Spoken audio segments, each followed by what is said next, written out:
नमः विद्यार्थी, आप सभी का स्वागत है इस नए वर्ष के अंदर। आज हम पढ़ेंगे कक्षा 7 का विषय संस्कृत, जिसके अंदर हम पढ़ेंगे प्रथम सत्र का पाठ 1। पहला पाठ 1 है जो कि आपका है चित्रपदानी 1। यहाँ पर आपको चित्रपदानी के अंदर कुछ चित्र दे रखे हैं। उन चित्रों को देखकर हमें यहाँ पर उनका अर्थ बताना है। हिंदी में अर्थ मैंने लिखा है और उस चीज़ को संस्कृत में क्या बोलते हैं आज हम देखेंगे। तो चलिए शुरू करते हैं। पार्ट 1 चित्रपदानी। जैसे पहले आपको यहाँ पर दिखाई दे रहा है कुर्सी, जिसका उपयोग हम बैठने के लिए करते हैं। यहाँ मैंने हिंदी में लिखा है कुर्सी, तो कुर्सी को संस्कृत में कहते हैं आसंदः। क्या कहते हैं कुर्सी को संस्कृत में? आसंदः। फिर ये स्कूल का बैग है आपका, ये बस्ता है जो आप लेके जाते हो। थैला भी बोल सकते हैं, बस्ता भी। संस्कृत में बस्ते को क्या कहते हैं? स्यूतः। क्या कहा जाता है? स्यूतः। फिर ये पत्र भार है, पेपर वेट है। पेपर वेट का मतलब होता है कि जो ये पेपर है उसके ऊपर रखने के लिए, तो उसको कहा जाता है संस्कृत में पत्र भारः। फिर आपका यहाँ पर आ जाता है जिससे मम्मी आपके कपड़ों को इस्त्री करती है, तो इस्त्री को संस्कृत में कहते हैं समीकरः। क्या कहा जाता है? समीकरः। अब ये सब आपको तो बहुत अच्छे से पता होगा, आप सब इसका उपयोग करते हैं। हम इसके ऊपर अब पढ़ाई भी करते हैं। इसे क्या कहा जाता है? मोबाइल। मोबाइल को संस्कृत में कहते हैं भ्रमण भाषः।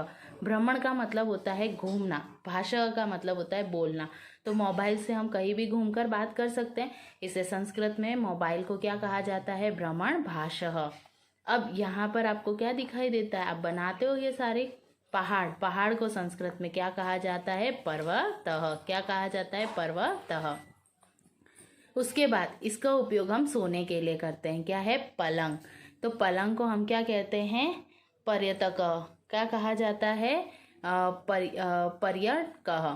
फिर यहाँ चटाई जो हम बिछाते हैं, चटाई को संस्कृत में कहते हैं कटः। ये क्या दिखाई दे रहा है आपको? ट्यूब लाइट है ना, हमारे घर में है, आपके घर में, मेरे घर, सबके घर होती है। तो ट्यूब लाइट को संस्कृत में कहते हैं दंड दीपः। उसके बाद यहाँ पर आपको ये क्या दिखाई दे रहा है? बहुत बड़ा पेड़ या वृक्ष, तो उसको संस्कृत में क्या कहा जाता है? पादपः। अब यहाँ पर आपको क्या दिखाई दे रहा है? एक ग्लास जिसके अंदर पानी, हम पानी में ना ग्लास में पानी पीते हैं, ठीक है। तो अब ग्लास को संस्कृत में कहते हैं चषकः। उसके बाद है फुटबॉल। इसको बॉल या फुटबॉल कहते हैं, जिसका उपयोग आप खेलने में करते हो। तो उसको संस्कृत में क्या कहा जाता है? कन्दुकः। क्या कहा जाता है? कन्दुकः। तो ये आपका चित्रपदानी 1 था। अब हम पढ़ेंगे इसी का चित्रपदानी 2। यहाँ पर आपको दिखाई दे रही है, क्या दिखाई दे रही है? एक नाव। नाव को संस्कृत में कहते हैं नौका। फिर यहाँ पर आपको दिखाई दे रही है, ये क्या है? पंची मशीन, ठीक है। पंची मशीन का मतलब होता है पंच करने वाली मशीन, तो उसको संस्कृत में कहते हैं रंध्रिका। क्यों? क्योंकि रंध्रिका क्यों कहते हैं? क्योंकि पेपर पे ऐसे छेद हो जाते हैं, रंध्र हो जाते हैं, इसलिए इसका नाम होता है रंध्रिका संस्कृत में। अब यहाँ पर आपको दिखाई दे रहा है, ये क्या है? एक स्केल है जिससे आप नापते हो ना, हम इसका उपयोग करते हैं। तो स्केल को क्या कहा जाता है संस्कृत में? मापिका। क्या कहा जाता है? मापिका। अब ये आपका क्या है? पत्र पेटी, जिसे हम पत्र पेटी ही कहते हैं। इसके अंदर हम क्या करते हैं? पत्र को डालते हैं, तो उसको संस्कृत में पत्र पेटी का कहते हैं। अब ये पेड़ पर पाई जाती क्या है? गिलहरी। गिलहरी को संस्कृत में कहते हैं वृक्षशायिका। वृक्ष मतलब पेड़ पर पाया जाने वाला जानवर। अब उसके बाद है ये, इससे हम आग जलाते हैं। क्या है? माचिस। माचिस को संस्कृत में कहते हैं अग्नि पेटिका। उसके बाद इससे हम सिलाई करते हैं, इसे क्या कहते हैं? सुई। चित्र में आपको सुई दिखाई दे रही है, तो सुई को संस्कृत में कहते हैं सूचिका। अब ये ब्राह्मण इसका उपयोग करते हैं, आपके घर में आपके दादाजी भी करते हैं। माला है ना, तो इसको हम कहते हैं जप माला। क्यों? क्योंकि उससे राम राम राम ऐसे जपते हैं, इसलिए जप माला। फिर ये क्या है? तुला। तुला मतलब तोलने वाली मशीन, तो उसको संस्कृत में तुला कहते हैं। अब ये है आपकी झाड़ू। आपने देखा है ना, जो झाड़ू मारने वाले होते हैं उनके पास इस तरह की झाड़ू होती है, तो झाड़ू को संस्कृत में कहते हैं समार्जनी। क्या कहते हैं? समार्जनी। ये क्या है? आपका स्टेपलर है, जिससे आप स्टेपलर करते हो 2 पेज को जोड़ने के लिए, तो उसको कहते हैं योजनी। योजनी का अर्थ होता है जोड़ना, इसलिए संस्कृत में स्टेपलर को क्या कहा जाता है? योजनी। उसके बाद ये क्या है? सीढ़ी है। सीढ़ी, यहाँ पर ये सीढ़ी चढ़ने वाले, तो सीढ़ी को क्या कहते हैं? निषेणीय। क्या कहते हैं? निषेणीय। अब हम पढ़ेंगे, आपका ये चित्रपदानी 2 यहाँ पर पूरा होता है। अब हम पढ़ते हैं चित्रपदानी 3। अब आपका आ गया चित्रपदानी 3।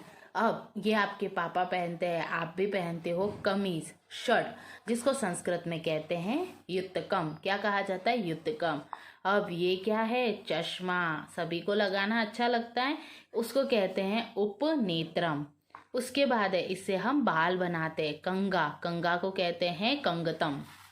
उसके बाद है ये आपका स्टॉपर या कड़ी, जिसको संस्कृत में कहते हैं अर्गलम, जो दरवाजे की कड़ी लगाते हैं हम।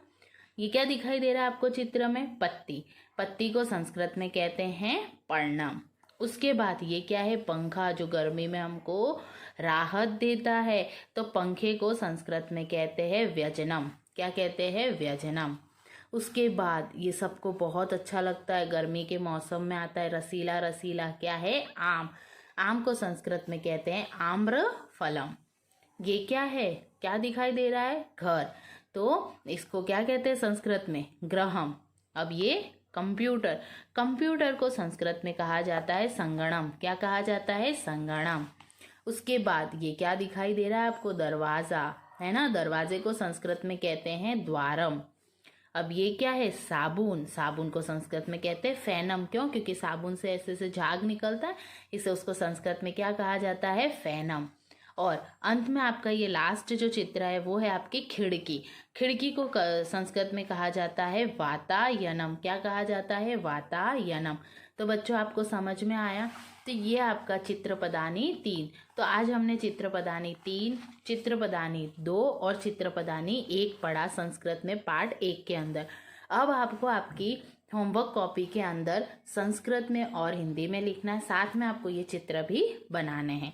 ये काम आपको अपनी नोटबुक में करना है। धन्यवाद बच्चों।